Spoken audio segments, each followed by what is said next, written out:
Gujarat news 24ના દર્શકોનું હાર્દિક સ્વાગત છે। Breaking ન્યૂઝમાં સમાચાર પ્રાપ્ત થઈ રહ્યા છે। દારૂબંધી અને દારૂને ઝડપવાના લઈને ડભોઈ પોલીસે વિદેશી શરાબનો જથ્થો ઝડપી પાડ્યો।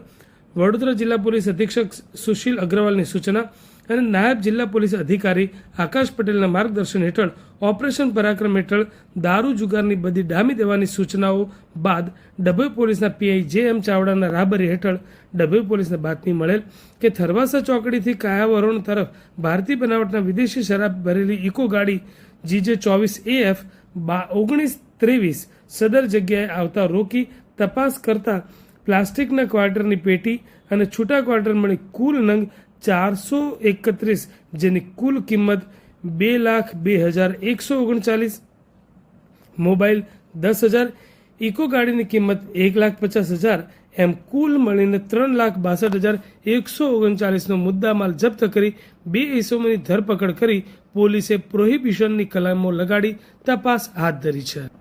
PI J M. ચાવડા સાથે head constable Rajendrasinh, assistant head constable Dineshbhai, head constable Yuvrajsinh અને 2 હેડ કોન્સ્ટેબલ અર્જુનભાઈએ કામગીરી કરી છે।